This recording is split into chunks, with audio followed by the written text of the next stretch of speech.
Too many pillows. Welcome back, everyone. Hello. Esoteric Nexus here. I am Whitney. This is Brayden. Today we are going to review the 1 Minute Manager, the book. If you didn't read it, that's okay. The new 1 Minute Manager. Yes, the new 1 Minute Manager. I specified that in the live description. Wait, how do I get to Facebook again? Just talking to myself, guys. Don't worry me. That's okay. We try to start at 7, but sometimes you need a little last smoke, or you're still making the tea. Still getting drinks. You, but I have my volume all the way down. Oh, I did the things. You had me checking. We've done it too many freaking times now. I went and got these microphones and set up perfectly now. I see you have a notebook. I have one too. Oh, very nice. Yours has color. Mine doesn't. Mine came from people that I don't know. What was it? What did I do this last summer? I tried my hand at being an insurance salesman. That's right. And I don't know. That didn't work out. But I do find it ironic that the heading on all of my pieces of paper say "Powered by Purpose, Anchored in Hope," and like.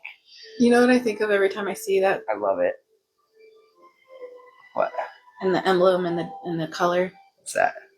Dungeons and Dragons. Like from a glance, the way that they write the A and the way that everything's headlined, it looks like a Dungeons and Dragon emblem, and the A is like Dungeons and Dragons. And they got the underlines under all the big words. Yeah, or like, what is it? Arcana or something in the fantasy realms of artwork. Yep. There should be orcs and stuff in the background. Yes, laying waste. A half-broken castle on one side. Okay, I can almost see it. So, I found the 1 Minute Manager on Hoopla for free. You can find it on YouTube. You can find the little synopsis, the overview. Well, I guess honestly, I don't know how different they are, but they said in it. They said they abridged it and kind of like remodeled it, but I don't remember the words from the old one to see the big difference of them. Between them was the last piece. The 1 minute redirect? Yes, it was. I forget. Oh my gosh. I'll find it. When we get to that point, I'll probably remember it. Because I listened to, it's like 1.5 hours long, the whole thing. But if you find the synopsis, you'd still get, I feel like, a lot out of it. I'll be right back. Brayden really wanted to go over this book because it's short and it can easily be implemented in life. And one of the big things that, how would I say this? I guess one of my biggest struggles as an adult with children is proper punishment. Yeah, I guess. I mean, we don't want to use punishment. But just parenting in general, because there's no book on how to properly parent. It's not going to work for every single child. And each kid is different. Trying to keep in mind that they're kids as well as their own human being, growing, learning, and developing that, and themselves. Your style of life and what you want to impress upon them is going to be different than the next person. Not to mention like what you went through and what you revert back to as part of your own. What parenting style works for the life that you're living. Yeah. There's so much to it. So stepping into being a step parent was a whole new thing. And my kid was 9 years old when I stepped into his life. So that was a pre-teen time for him. So it was a angsty time. Well, that, and I only had, I think my kids were like 4 or 5. So that was like a level of experience you had not yet experienced. Jump. I got you. A huge jump. And I really struggled with how I was supposed to treat him and how I was supposed to deal with toddlers. How do I change it? And the thing that I will forever cling to that helped me through parenting was pulling back and looking at things from an outside perspective. What am I trying to do?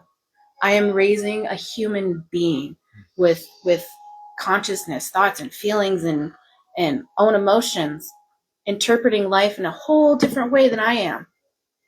And I get a chance to guide them to be a happy human on earth in this life. So how could I best show this human to live a happy life that's not so difficult? And moreover, I would like to say one of the things that's not as simply put as it sits in my mind. When I think about, I'm going to use punishment because I don't have another word for it yet, but you guys know, when it comes to like restructuring, punishing, admonishing, what have you, when you're trying to go through that process and you're trying to balance all these things,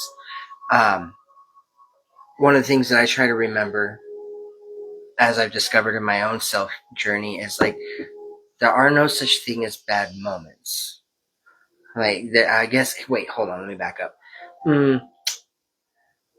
When you look at life through the scope of bad things happen regardless, so I'm just going to make the best of that situation, I'm going to find the good in it.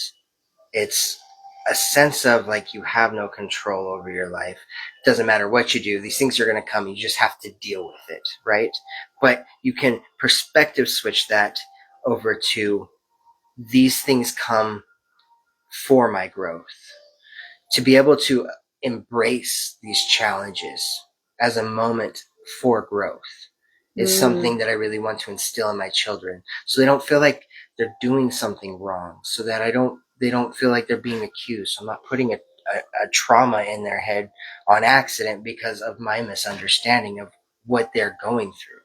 But if we can embrace this as hey, this is a learning moment, this is a moment where we really need to redirect our focus and put it in a different perspective so we can have our growth, because this is not okay.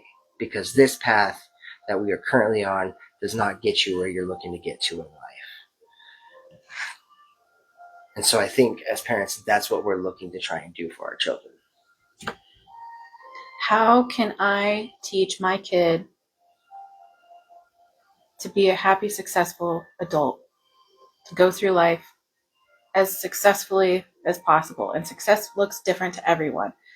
So in what way, in the things that they want to achieve, can I support them in achieving that? Because we always tell our kids that they can do anything that they put their mind to. But then when they go for their dreams, oh, that's not realistic. It's not gonna get you money.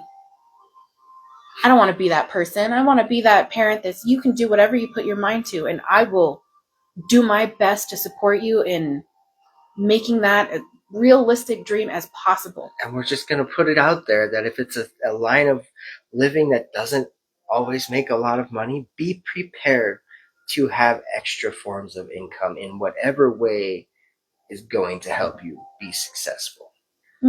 You know, we don't have to sit there and make it hard for them. And be like, well, you're going to be working 3 jobs the rest of your life. I hope you're ready for that. Like, that's such a negative way to put somebody's dream into perspective. You know, it's as simple as being like, all right, man, like, these are the things. So if we know you're going to have more than one line of income, how can we make one of those passive? So you could dedicate more of your time and energy to your passion that you want to make your life, that you want to be able to make money off of, or want to be able to enjoy regardless of the kind of money that you make off of it. There's got to be some responsibility for self and money structure of life, if you will, in some area of your life. It doesn't have to be directed in your passion, but you've got to have a strong enough drive for that passion to be able to want to do the hard, monotonous part, to be able to make it happen and not put it off on somebody else to do, or just hope the universe throws something big your way and you're just going to treat it right and handle it accordingly, because it doesn't happen that way. In the moment you think you are, you know. Then you look back, my example, I I came into an inheritance, and I thought I was going to go ahead, and I was making the right choices with the money I was spending. And I won't say that I spent it unwisely, but where I'm at now versus where I was at then, if I had received that inheritance, I think I could have handled a lot better, because I've done a lot more for myself. I've chosen myself. I've worked on that self-mastery bit, taking accountability, pushing myself in directions that actually produce positive results in my life, instead of just letting me sit there and float in the ether, being okay with what is, you know? And that's a hard balance. That is hard. Could have done things differently. That's okay. We learned things. Mm-hmm, It wasn't meant for that moment.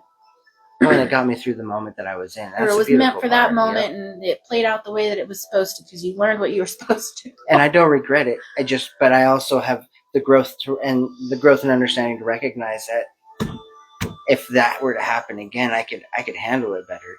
And it also lets me realize, really the bigger thing it lets me realize is, like, really big opportunities that come your way, if you haven't done the work, they're going to be like a flashbang. They're there and they're gone, whether that's because you can't hold on to it, because you spend it wrong, because you don't have the responsibility and self-control to, like, progress forward with the opportunity that was presented to you. Myriads of things, so do the work now, so when the opportunity comes, you're ready for it, and you can handle it, and you can grow it. Oh my gosh. If this doesn't give you any insight into how the 1 minute manager could, be used in your everyday life, we definitely see how it could be used in raising children. Well, and what's beautiful about disciplining kids or moving forward. I feel like after accomplishing what I have with my oldest son, I feel like this just reaffirms what I had come to realize. Yes. After struggle busting really hard. So real quick, guys, we have 1 minute goals, we have 1 minute praise, and we have 1 minute misdirect. And we'll get more into those. Redirect. Why did I say misdirect? Sorry.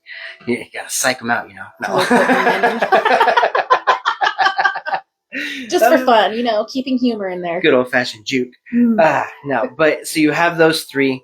What's really cool is they do work as a process for themselves, but they also work individually, because maybe you have you have a handle on things in one aspect, but maybe a little bit of praise would do you good towards your kids, or towards your significant other. So you can take that 1 minute. 1 minute's not hard to give somebody, like, you did a good job today on whatever it is, So that's a practice that can be done in itself. The 1 minute redirect is huge. That one by itself, man. You don't even have to have the praise and the goal set beforehand. That is like, the 1 minute redirect is a really good way to practice boundaries, because you can be like, hey, no, actually, we've got to visit this. We've got to talk about this now, because I would go as far to even say that the 1 minute redirect is a good way to approach confrontation. Yeah. Yes, that's what I was trying to say. Thank you. So confrontation is neutral until you put meaning to it. So whichever way you decide to take it together is how it goes. But confrontation does not need to always be negative. Yeah, the energy you put towards it, man, it makes all the difference. It sets the tone. That's why it's called setting the tone. You get the opportunity to set the tone. And think about it. If you're the one to approach them, just the idea of having positive confrontation is, like, exciting. Yeah, but because it's so nerve-wracking. And you're giving yourself the upper hand. It's kind of like attack first, but we're not attacking, guys. We're redirecting. Or judo, right? In a sense, hey, you can take this if you want to turn this into a negative confrontation. That's cool. Like, I came into this with everything that I could, and I did what I could, and you just, and that's fine. But what I'm saying is like, when you act first, you're giving yourself the power. You get the first opportunity to decide which way this is going to go. That's not out of your control anymore. This is a good visual representation of redirecting flow. You're not sitting there trying to control them, like, hey, you, right here, come here right now. Like, we need to talk. It's controlling. It's direct. It's overly assertive. You're not going to get that, honey goes farther than vinegar type thing, So being able to come at it being like, all right, I can start this conversation off on a good note, and I don't have to be worried about a negative backlash coming because I'm approaching this with positivity. And if it does come, then you just know that's where they're at, and you've got to like shelf it until they come back down or what have you. Do your steps, whatever process works for you. That's a word I want to get rid of, by the way, process. Process? I'll talk more about that later. Way later. Different. So, stepping into the 1 minute manager. Do you want to start? Sure. Starting with mini 1 minute goals. And basically, you're taking that mountain, you're turning it into a rock. You know, you're like, all right, I see the peak of the mountain. That's too much. I don't know how to get there. I want to get there. But I know that I can take 1 minute of my time to redirect, to look down at that flower at the base of the mountain and notice how pretty it is. Then I can take a couple more steps, so on and so forth. So the idea of a 1 minute goal is something that takes less than 1 minute to explain and 1 minute to be able to know where you need to go. So the 1 minute goal isn't something that gets done in 1 minute.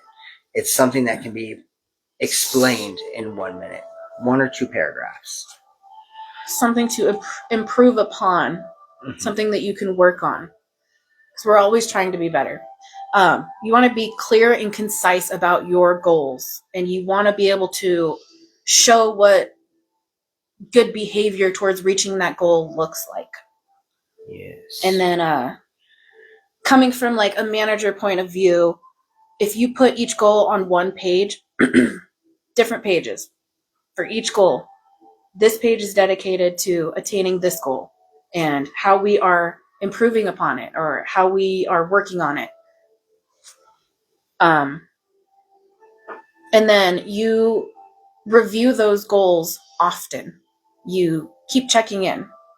Yes, that's the big part. And if you can take a moment in your 1 minute goal to write down the type of progress you had or not progress you had, it's a way of holding yourself accountable as well as letting yourself see the big picture of what's actually going on. Especially if you're honest with yourself when you're doing these things. You know, like, I'm going to do it. Like morning routines. Maybe that's something you want to get better at. So you write down what your morning routine is going to look like and you practice it to your utmost. And where you fall short, you can make notes. I fell short here. And then put a question mark. Then you can, when you have some time later, you come back to it and ask yourself, why did I fall short here? Did it not align with what I like? What was hard about it? Was it overwhelming? Did it feel inefficient? Did it feel like it was too much for my routine? Do I need to make my routine smaller for now? You know, you get curious, see what it is. So then you're not wasting your time trying to fight through something that may not even be a part of what you need your life to be. More often than not, you guys, when we set goals with this idea that we know what we want. But as we start going through the process, we start seeing things for how they really are. And we've got to allow for that to let us have change and allow that goal to be able to shift. The goal is not static. It is, what's the other word? If it's not static, it's, you have static stretching and you have, I forget. Well, the opposite of static. And I feel like I should know that word. I want to say constant. No, because it's shiftable. You can shift it. It's dynamic. It's not static, it's dynamic. Your goal has the ability to shift, change, and become what you need it to. It doesn't need to stay at one fixed point. Unless it's like business related and your goal is to complete a project. Yeah. You're supposed to do. That's a little bit different. The 1 minute manager, this book is told from the point of like a guy interviewing a manager that he heard about, this really awesome manager, and how he successfully manages and this is his process. And this is his process. This guy interviews different people who are employed by this manager guy who work with him, and these are the things that he does to be a good manager. So if we're implementing stuff like this in our life, making clear goals, standing from the point of like a parent for your child, setting goals with your kids, and then reviewing them, coming up often and noticing what they are doing and keep encouraging them to go forward. You know, I see what you did. You're making progress on this goal. You're doing good. I see it. Keep going. I see you slipping over here. And We if need they're to talk not, about yeah, that. and then guide them the right way that they're supposed to go. And the redirection and the praise are supposed to go hand in hand.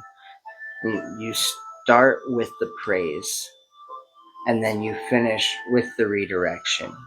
And the reason why that's done is because you're acknowledging their competence. You're acknowledging what they are doing right. And then you are redirecting them where they are falling short.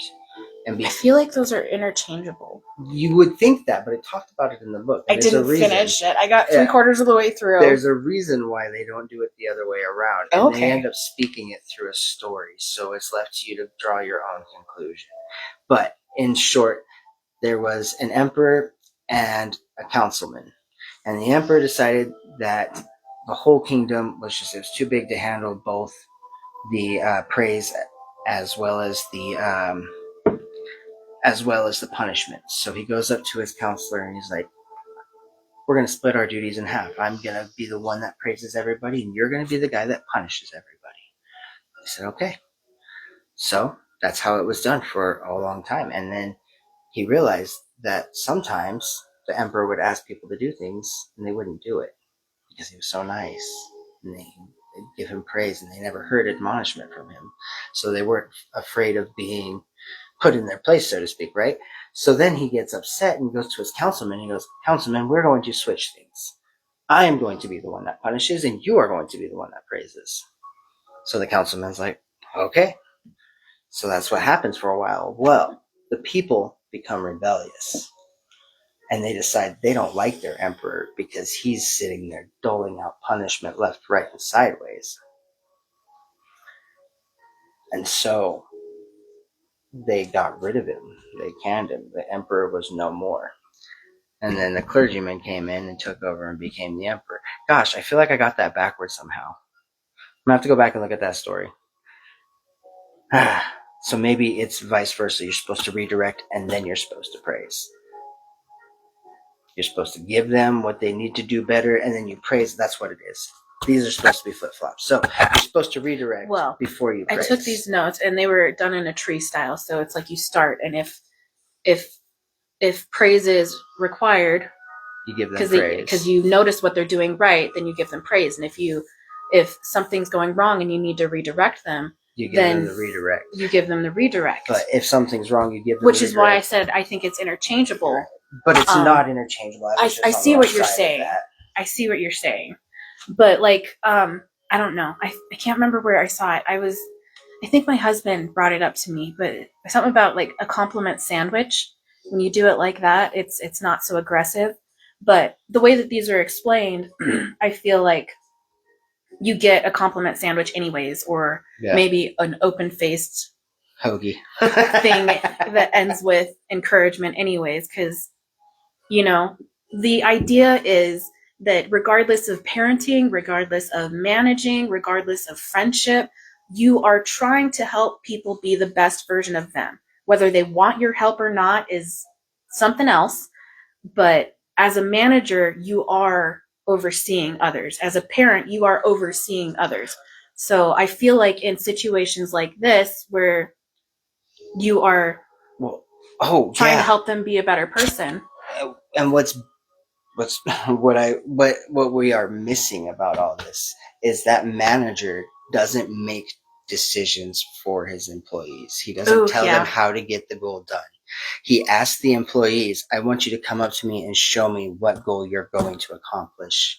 Once we've got that hammered out, when you're new, I will give you the guidance and the direction on how to do it correctly. But as you become seasoned, as you become aware of the routine, you shouldn't need me as often. So you're going to come up with your own solutions. I don't care how you get it done.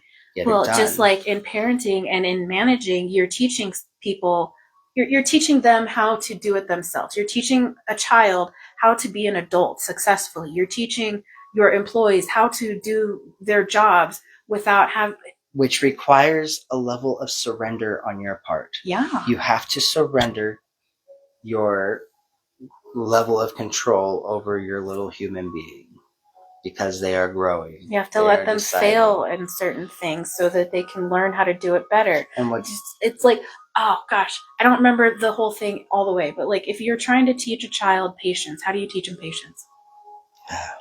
By giving them everything they want when they want it? no. No, you have to you have to let them suffer a little bit to feel like, oh gosh, but they'd be happier if you gave it to them.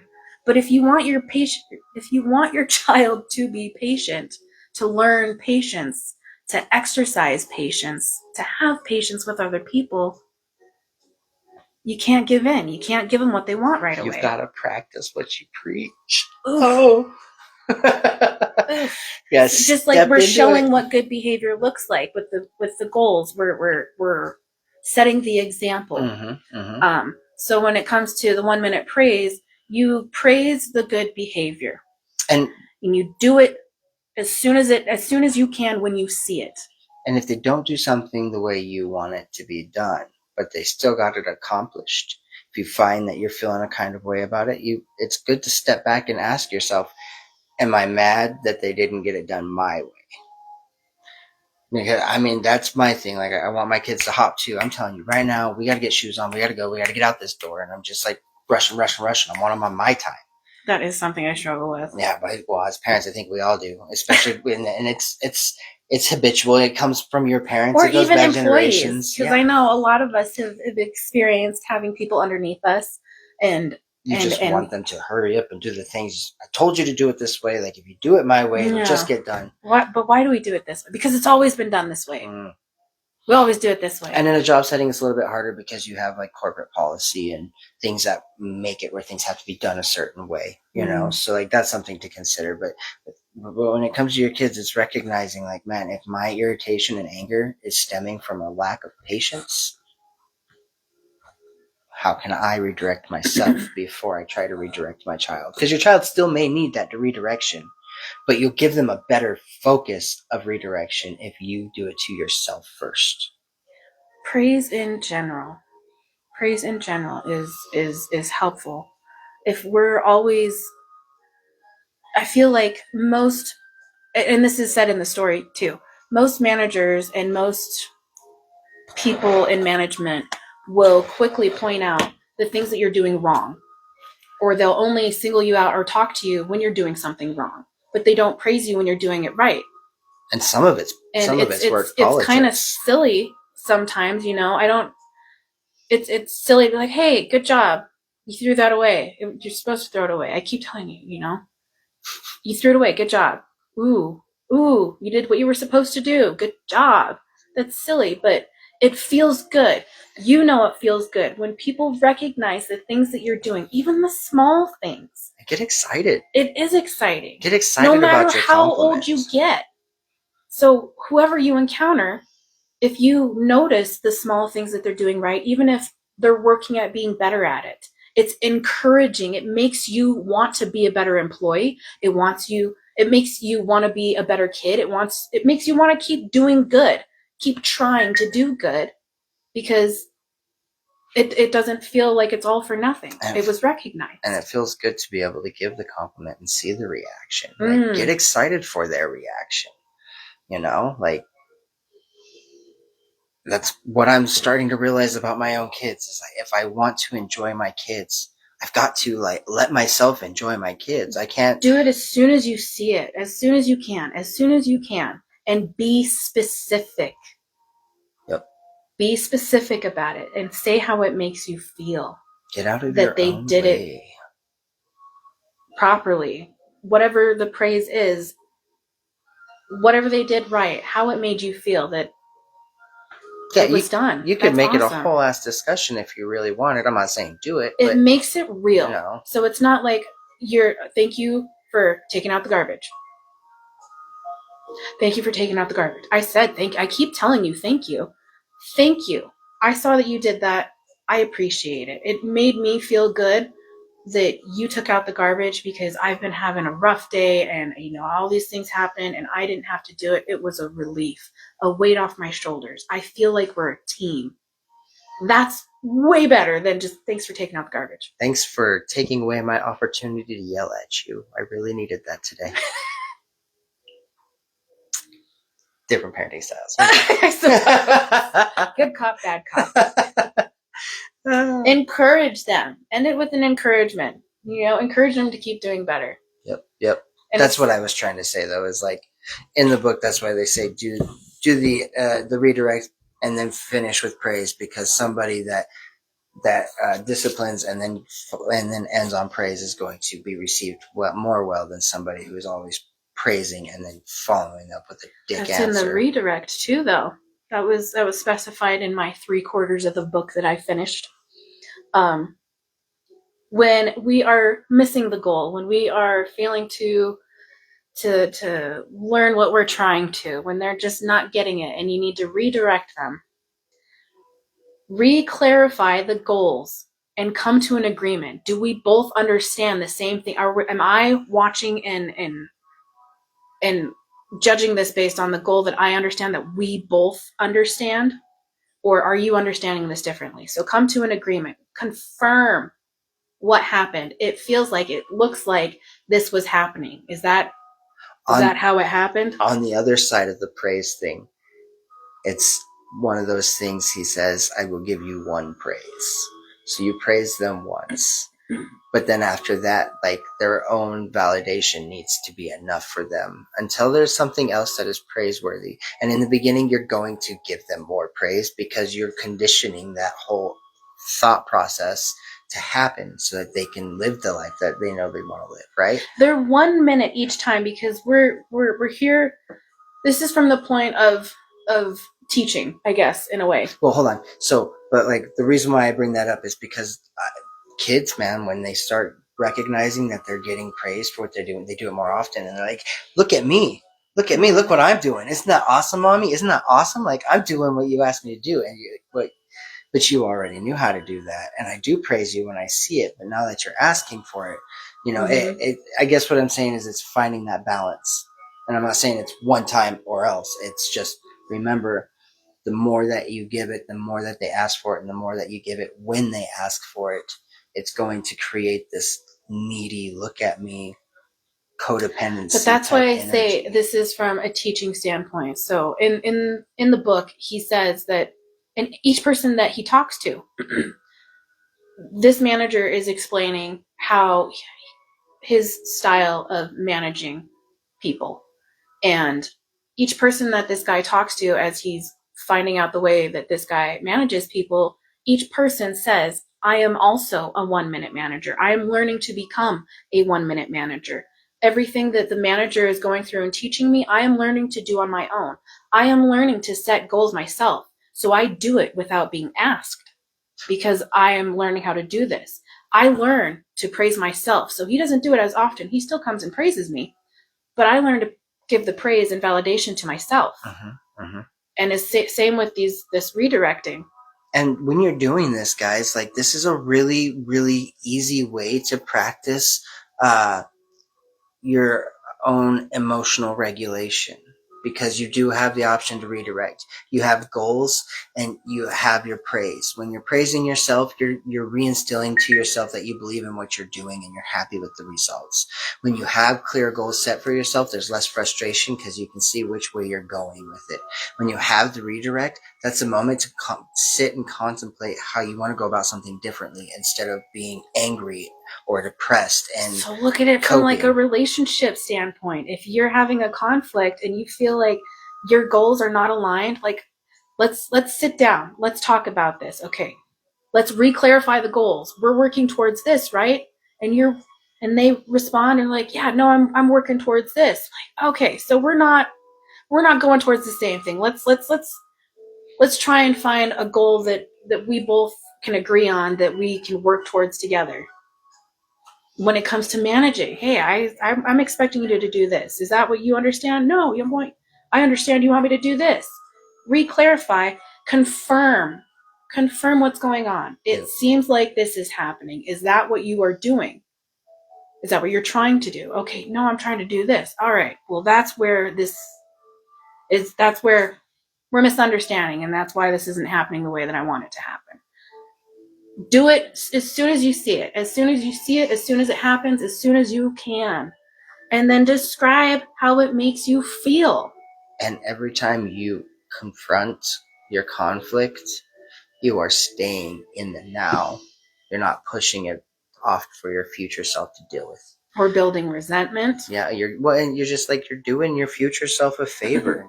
You know, you're not leaving it for them to figure out, hoping that you'll get somewhere to a point where you're gonna, like, think about it. You're gonna ignore this thing, and you're not gonna confront it.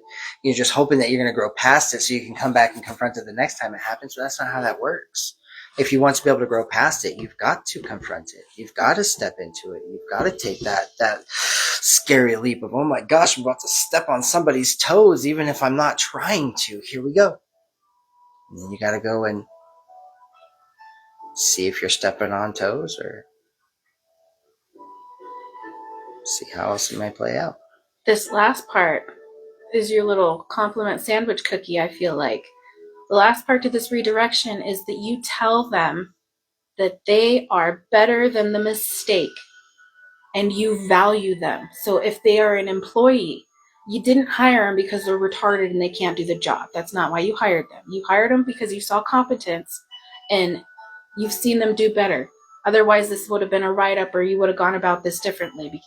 You're bringing it to their attention because they are a competent human being and you trust in them to take this criticism and grow from it. Yep. Your child. You don't have retarded kids. We love our kids. We want them to do better. We do this because we believe they can do better. You are not your mistake. You are better. And we value them. We value the employee. We value the person, the friend, our partner. We care. We care. You got to make sure you're doing these for yourself. If you can't do it for yourself, you're not going to stick to it with your kids, or you're going to stick to it with your kids, but you gotta call yourself out. But because you're not following, you're going to undo all the work that you're doing with your kids. You're going to be running in circles.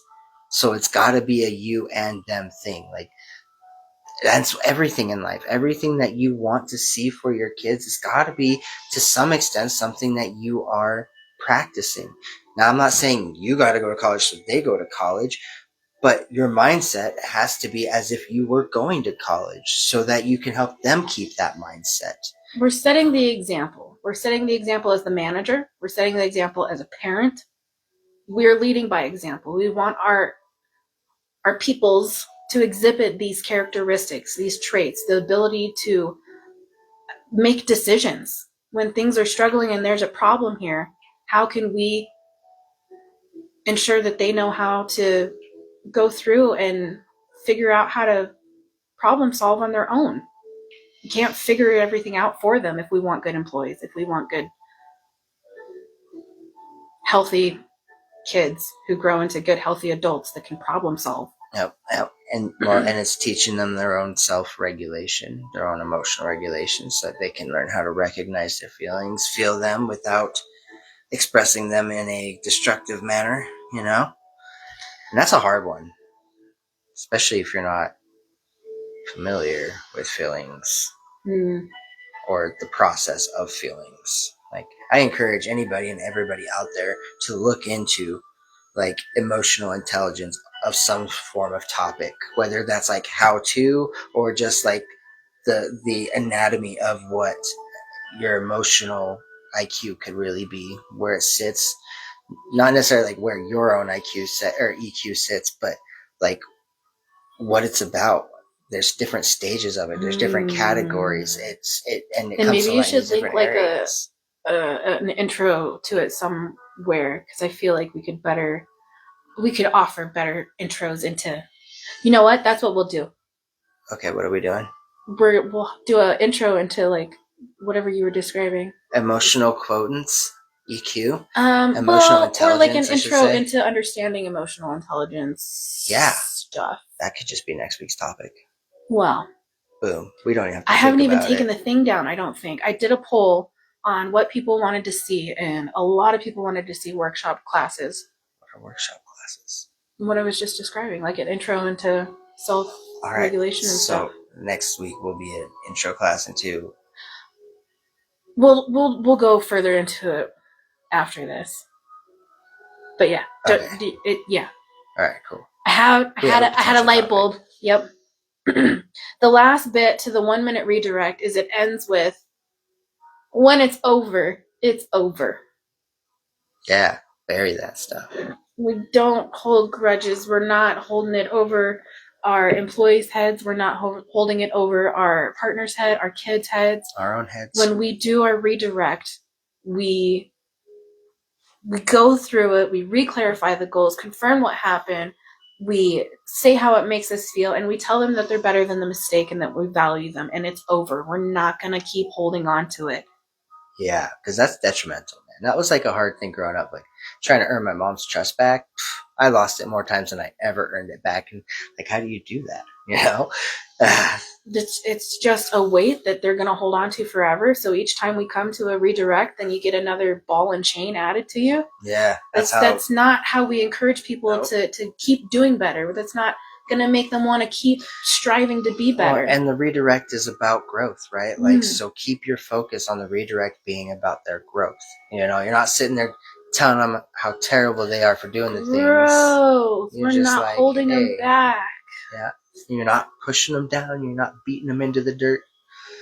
So in many ways, the 1 minute manager could be used in life in many areas and aspects, and I definitely recognize that. So do you want to announce the next book in book club? Because I don't remember the name of it. The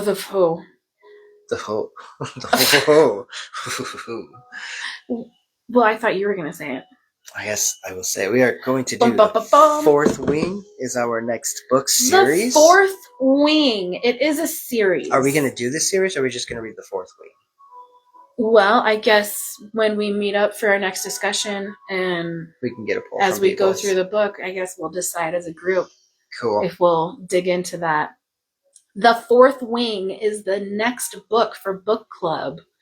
Ooh.